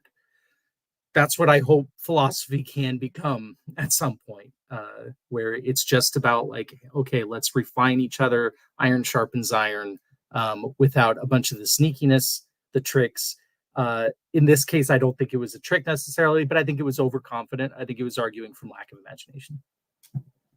Yeah, and this is especially difficult with ethics when people think that there's serious practical concerns on the line. And I can understand, for instance, where realists are coming from when they have problems with like student relativist or like a sort of folk relativism that can often seemingly foster a kind of complacence, a lack of concern. Yeah, people are slaughtering people in another country. Not my business. It's their culture. It's up to them to decide. And it's like, I'm not on board with that at all. I think it's awful. And so if your philosophical views are causing you to be morally complacent and not have concern for the welfare of other people, I will lock arms with realists and objecting to that, because I think that's Exactly. Yep. Likewise. And that's the thing. That's where the real lines of brotherhood lie. Like, are we together against the people doing bad stuff? It doesn't matter what bad means, niddling, right? If we're arm in arm and we agree on the bad stuff that should stop, that we want to stop, boo this thing. I don't care what you want to say. We're arm in arm, and so we're brothers. And let's get some good stuff done. However you want to define good, right? Yep. All right. Well, I guess you got to head out. So thanks so much for being here, and I'll talk to you another time. Thanks a lot, Lance. All right. Bye. Take care. All right, everybody. I am going to take a quick break. So there'll be a little intermission, and then I'll see if there's a little bit more I have to say about the article. There's not going to be too much. So I will be right back. Oh, and if you have questions, even if it's not about the article, go ahead and throw those in the chat. And I also realized, well, I'll address it when I get back. So I'll be right back in a minute.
All right, I am back.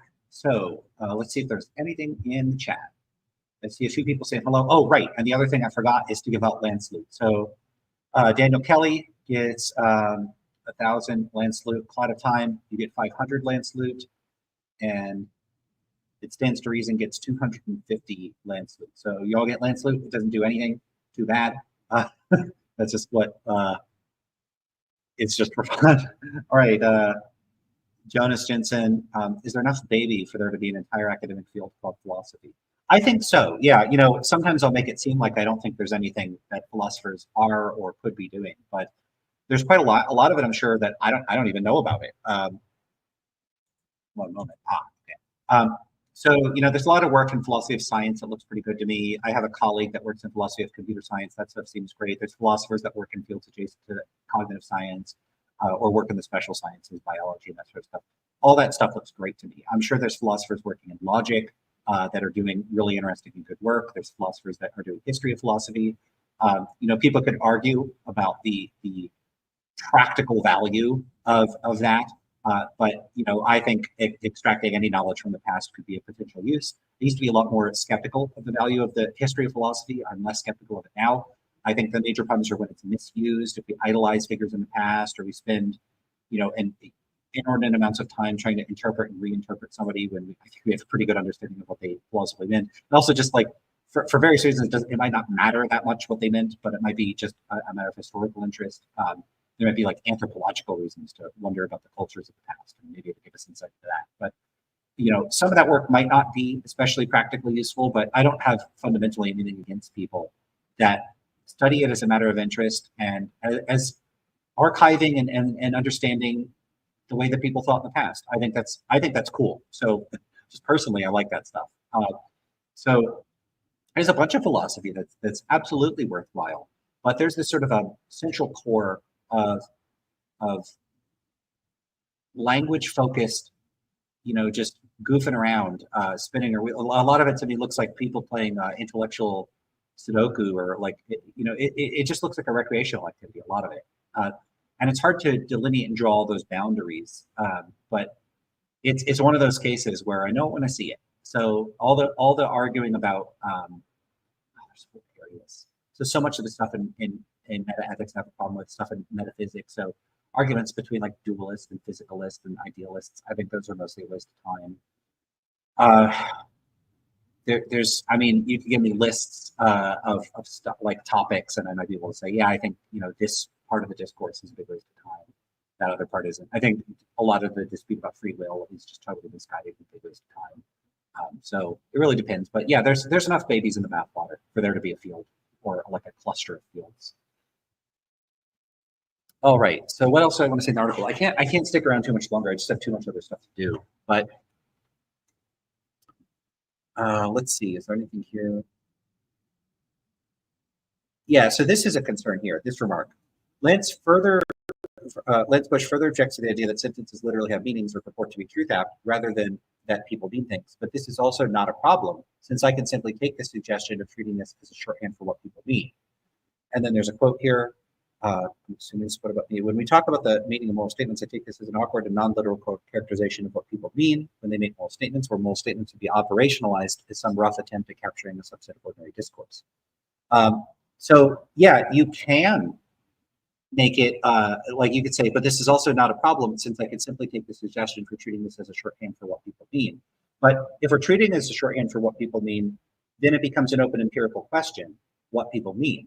And what people mean could in principle be indeterminate with respect to the traditional categories of non-cognitivism, error theory, and relativism, in which case, to the extent that all of those positions rely on the presumption of uniformity and or determinacy, as Michael Gill lays out, then those positions would all, technically speaking, be wrong. And they could be wrong in a variety of ways. There's at least 3 ways in which those traditional positions would be wrong, assuming that they presume uniformity and determinacy. I've talked about this in my writing on my blog, and some of the early stuff I talked about on my blog. So one of these, the simplest one, would be variability or pluralism. So this would be 2 or more of the positions be correct. This would be like, in some cases, people determinately speak like subjectivists. In other cases, they determinately speak like non-cognitivists. And so technically speaking, if cognitivism or non-cognitivism or subjectivism or whatever is presented as a theory that presumes all moral claims have the same semantics, if something like pluralism were true, those theses would be false. So do the traditional 3 positions presuppose uniformity? It's not so clear. If they do, then, and if pluralism are true, then they would be wrong. So this is one logical possibility that carves up the conceptual territory a little differently. Now, it's worth noting that if I'm rejecting a particular set of 3 positions by saying my position is outside those 3 positions, and I have in mind 3 positions, and my position is genuinely outside those 3 positions, if the author of this article comes along and stipulates or offers different definitions of those terms of non-cognitivism, error theory, and relativism, such that my position is inclusive of those, that doesn't negate my initial rejection of the initial 3. So in other words, let's say you have the sort of traditional error theory, traditional non-cognitivism, traditional subjectivism. So we'll call that like, T, the T anti-realist theories. So if I reject T1, T2, and T3, and I endorse T4, and I argue, hey, the claim that, like, and this might be a claim that Humor makes or that Bentham's newsletter makes, if they have in mind and what they mean when they say that these are the only 3 possibilities is T1, T2, and T3, and my position falls outside of those, I endorse T4, T5, whatever. And I say, hey, they are incorrect, that T1, T2, T3 are the only possibilities. There's actually other possibilities. If I'm right about that, like, I win, because that's all the original claim was. If this author comes along and stipulates new definitions, we'll call them N1, N2, and N3, even if this article could successfully show that the only anti-realist options available to me had to be N1, N2, and N3, and therefore I don't get outside the traditional, I don't get outside the three. That's irrelevant. So, they talk about things being philosophically irrelevant. That would be philosophically irrelevant to my original claim. For I don't need to give it a metaphor, but you see my point here is that I was talking about other characterizations of the positions in the first place. So giving new characterizations, I can't. It doesn't make sense to say that I'm wrong relative to these other characterizations if my position it wasn't about them in the first place. So what the author could have done is said, look, here is how I'm construing the only three possible anti-realist positions. Do you think that your position falls outside of these three? Now, I actually think the answer is probably yes. But even if it wasn't, if I was like, no, I guess on your control, I'd be a non-cognitivist. So what? Then I'm an N1. Big deal. I never said I'm not an N1 or I couldn't be an N1. I said I'm not a T1, a T2, or a T3. I'm a T4, right? That's what I initially said. So showing that I'm not an N4 is just completely irrelevant. It just has nothing to do with what I initially argued. And so that's another. So in other words, what I'm trying to show here is that the ways in which this article errs are overdetermined. That alone negates the whole thesis of the article. But there were other points that I made that negate the thesis of the entire article. There's actually another one that negates the thesis of the entire article, which is this. Another position I hold is unintelligibility. Now, I skipped over this, but the author wants to rule out naturalist conceptions of realism and focuses only on non-naturalist conceptions of realism. Now, the thing is, I don't think non-naturalist realist positions are intelligible. I don't think that they even constitute propositions. And so if someone were to come along and say the only position you can endorse is either proposition P or proposition not P, like the negation of the proposition P, well, it really depends on whether not P is treated as a negate, like it is false that P, and that's treated as a proposition, or you have some like it is not the case that it's true that whatever P might be. The distinction there will become important because the former might presuppose the intelligibility of P, and it's saying, yeah, P is intelligible and false, and the latter might just say, look, I'm not affirming that it's true that P, and that is consistent both with P being false and with P being unintelligible. You're not affirming that it's true, because I don't affirm as true things that aren't even intelligible. Well, clearly, I can't affirm them as true. They're not intelligible. So insofar as the dichotomy is presented as P or not P, if I don't think P is a proposition, it doesn't make sense to say that my only options are the propositions P and not P. If you see what I'm saying here, the way that this person is setting up the dichotomy presupposes the intelligibility of non-naturalist realism. If I think non-naturalist realism isn't intelligible, then that's going to be a problem for them saying that my only options are either to accept realism as a position or endorse one of the traditionally three anti-realist positions, insofar as those positions include a conjunct in the set of propositions that constitute the traditionally three anti-realist positions that presupposes the intelligibility of P, of the proposition that realism is true. So that's another way in which the whole dichotomy is just totally undermined. Insofar as the way that they're setting things up presupposes the intelligibility of realism, if I don't grant that, none of these are going to work as positions that I'm logically required to endorse. So that's another issue. So, but then you have, oh, right. So back to what I was saying about this. So if we're going to take this to be an empirical claim, then one possibility is pluralism, and conditional on whether the traditional three presuppose uniformity, then pluralism would refute the traditional three. Boom, you've got your fourth option, pluralism, that it's some kind of combination. I don't actually endorse that. Another possibility, and this is one proposed by Don Loeb, is actually a type of pluralism where it's not that sometimes when people speak, they speak like a cognitivist, sometimes like a relativist, sometimes like a realist, and so on. Rather, it's the view that they're simultaneously committed to those positions, even though those positions are inconsistent with one another. And this gives you what Loeb calls moral incoherentism. And this again strikes me as a genuine alternative to the traditional positions. Now, none of the traditional positions, to my knowledge, like explicitly said, were ruling out a simultaneous internally contradictory commitment. But to the extent that they presuppose uniformity, it would rule that out. And if we can't rule that out, that represents yet another possibility. And you could say, okay, but that kind of collapses into variability. It's like a subcategory of variability. Fine. But it's still a distinct position. Then we could say that there's a T 4.1, which is just variability without contradiction. And then there's like T 4.2, and that's variability with contradiction. But what's notable about incoherentism is that it's an alternative type of anti-realism. Yeah, I guess, I guess that it is important. No, I guess the other ones could still be a type of anti-realism, because then you just apply the reasons you'd be an anti-realist to each one of the variable cases, even though they're like sort of semantically insulated from one another, so that they're not incoherent. In other words, if you endorse metaethical pluralism, you could say, look, I'm a non-cognitivist about the parts of speech that are non-propositional. I'm an error theorist about the parts that people are trying to describe the objective facts, and I'm a relativist about the parts where people are describing these stance-dependent facts. That would be what a pluralist would look like. But the incoherentist says, okay, but there's actually it could be all or a subset of the language where a person is simultaneously committed to cognitivism and non-cognitivism, or relativism and some non-relativistic position. And in those cases, the person's position would be false, not for error theoretic reasons. Because recall, the error theorist thinks that a person thinks there are these stance-independent moral facts, I'm describing them, but then it turns out, as a matter of fact, there aren't such facts. So that person's statement is false because it's like failing to correspond to what the world is like.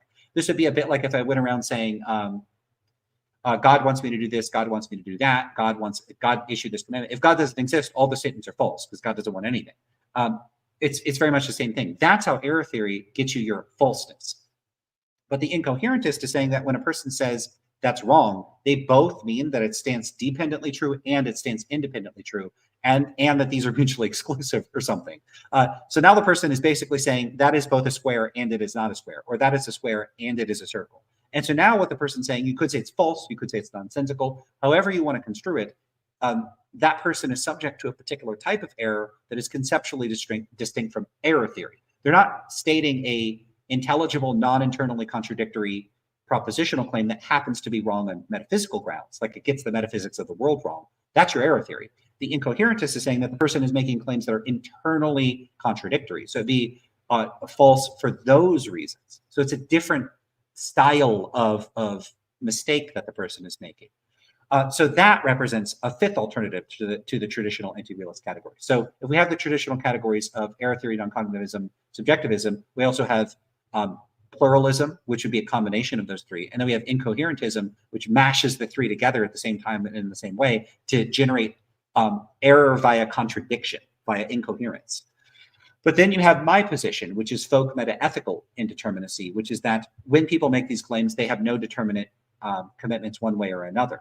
And so any attempt to say moral claims are propositional or are not, or moral claims purport to describe stance-independent facts or stance-dependent facts, if there's no fact of the matter about it, insofar as the traditional three positions presuppose determinacy, that there is a fact of the matter, and it sure as hell looks to me like they at least endorse determinacy, then all three of the traditional categories would have to be wrong. In other words, error theory doesn't make sense as a position, the traditional position, if you're not presupposing determinacy about moral language. In other words, if you're presupposing that when people make moral claims, they're purporting to describe stance-independent facts. I don't accept that that's true because I don't think that there's a determinate fact of the matter. So I don't endorse that that's true, and yet that's an essential feature of error theory. So I don't accept error theory. On the flip side, though, I also don't think it's the case that they determinately endorse one of the other things. I don't think it's determinately the case that people are only expressing non-propositional content. So I can't be a non-cognitivist, nor do I think it's determinately the case that when they talk, they're expressing a stance-dependent position. So I can't endorse that. Once again, I can't pick any of the traditional three positions because they all presuppose determinacy. Now, someone could say, well, okay, but what if we construe these terms, these traditional positions, in ways that presuppose neither determinacy nor uniformity? Okay, well, now I'm going to ask whether these are the traditional positions or whether you're giving me just like positions adjacent to them that are similar to them. Is it really error theory if it's not uniform and determinate? Is it really non-cognitivism if it's not uniform and determinate?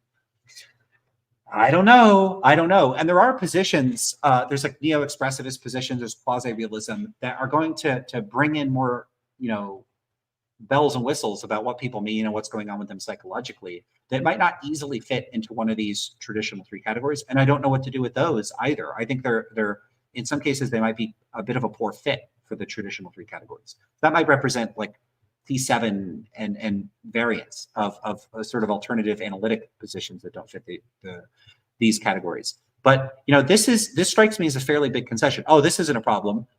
We could just say we'll take this as a suggestion for treating this as a shorthand for what people mean. Okay, well then you're going to fall on the empirical horn of the dilemma, which exposes you to the possibility of folk indeterminacy, which exposes you to the possibility that the three traditional anti-realist positions don't actually capture folk thought, that they all rely on false semantic theses. So this all by itself is going to undermine pretty much everything that's being said here.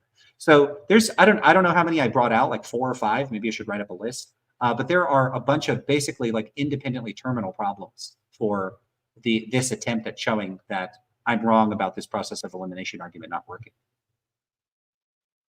So I don't have a problem with stance independence there. Note this here. It must be admitted that I am simply stipulating definitions of the terms non-cognitivism. Perhaps some or even most people use them slightly differently. Now, this is something I took issue with.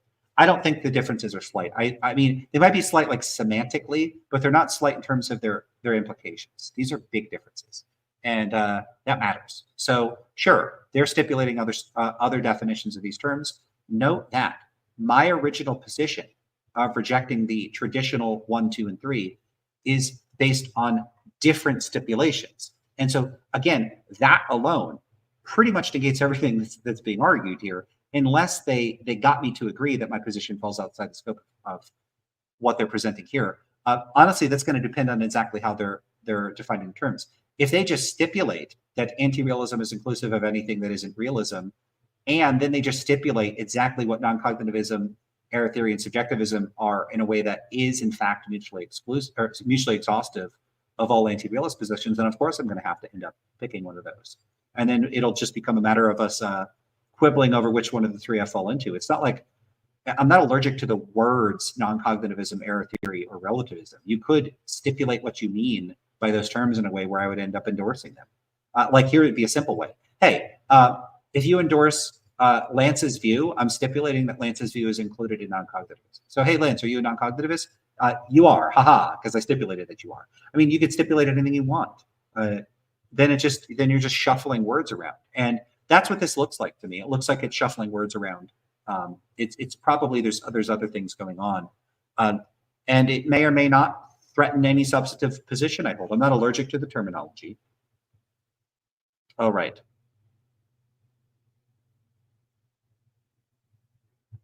Yeah, see, this is stuff that's, I think, is weird. For example, error theory is sometimes stated as something like the view that moral claims are generally false, but I made sure to define it in such a way that it includes the view that moral claims are incoherent as well.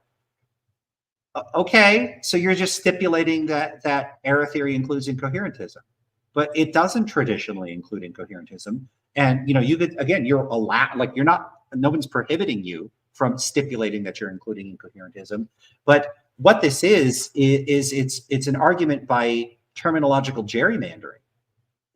So let's say someone says, I'm not an evil murderer, and I just say, well, I'm going to stipulate that by evil murderer, I mean a person that goes around wantonly slaughtering other people in a premeditated fashion without justification because they want to have fun, or anyone that wears shoes.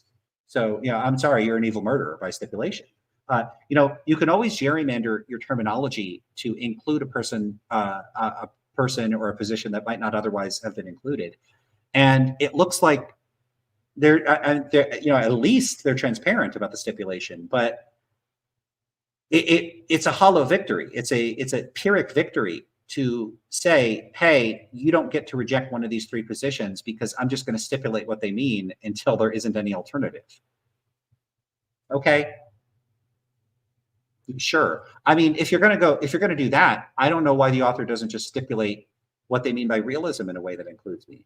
Because like you could do that if you're going to say, well, by a naturalist realist account, I mean that there is some empirically adequate account of the meaning of moral claims.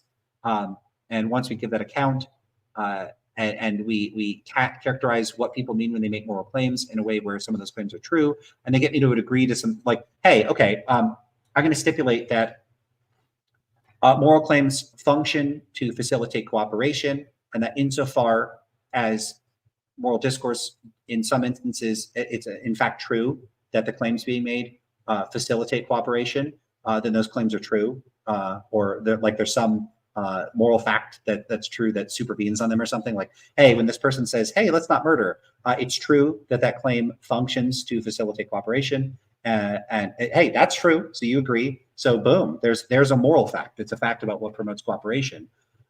You could always stipulate your way to some naturalist account of moral discourse that's going to get, like, you could just get me to agree. Okay, so then I'm a realist, a naturalist realist. So now I'm a moral realist. They could have just done that and stipulated me into the realist camp. Again, like it's not just that I'm not afraid of saying, yeah, okay, if you play around with words enough, then I'll fit into one of the anti-realist terms that traditionally mean something else. You could even do it with realism. You could do it with pretty much anything. And then show, hey, Lance admits he's a realist. Someone has, that actually happened in my Discord server. Someone said, look, if I stipulate by naturalism that what I mean is this, are you a naturalist realist? And I just said, yeah, then I would be a realist by that account. So what? It's a hollow victory. So let's just finish this section. I'll have to return to the other stuff another time. Lance Bush claims in the article that the view that moral claims are incoherent is not covered in the three possibilities. Yeah, it's not. And perhaps this is true in the way that some people define the positions. Okay, but that's all I need. If I say I am stipulating that the traditional way that they are articulated doesn't include incoherentism, wouldn't I just be right about that? So, however, this is only philosophically significant if the objections to error theory do not also apply to this sort of view. No, that's because this is where I think a mistake was made in the article. This is only, what do they mean by philosophically significant? Because the issue here is that I was claiming that my position does not fall within the scope of the traditional three positions. That's a separate claim from saying that the process of elimination arguments don't work. So it's the claim that incoherentism is conceptually distinct from error theory would vindicate the former claim, but not necessarily the latter claim. In other words, if incoherentism is in fact logically distinct from the traditional three positions, then the claim that there's only three positions is false. It's a separate question of whether incoherentism falls to the exact same objections as error theory. I don't see how it would, so I don't think that that's going to end up proving successful if we end up looking at this another time. But that's only a separate question. So there's two questions here, which is, are there only three possible anti-realist positions? I argue no. There's a separate question, which is, if one employed a process of elimination argument that exhaustively showed that all logically possible anti-realist positions were not true, that realism would win by default? Yes, but I've already acknowledged that. I agree with that. That's not a problem. So saying that it's not philosophically significant, yeah, it's not philosophically significant to the question of whether or not process of elimination arguments could work, conditional on it being subject to the same objections as error theory. But okay, sure, I agree with that. But that's giving the impression that they're refuting the claim I'm making, which is that there aren't just three positions. That's a separate claim. I'm not disagreeing with the process of elimination process working in principle. So I think that looks like just a straightforward mistake to me. And then they say this: even if my definitions differ from the normal definitions, as long as the objections given against the views as usually defined also apply to the views as I define them, this is not philosophically significant. Again, only for the question of whether process of elimination works or not, but I already grant that it works. So I don't know what's being argued here. Of course it works. If you in fact have shown that the only options are A, B, C, or D, and you show me that B, C, and D are wrong, then A wins by default. If we say, okay, but actually we can add E in there, and then you say, but if I show E is wrong too, so A, B, C, D, E, and I show B, C, D, E are wrong, A wins by default. Of course I'm going to agree with that. Sure. What?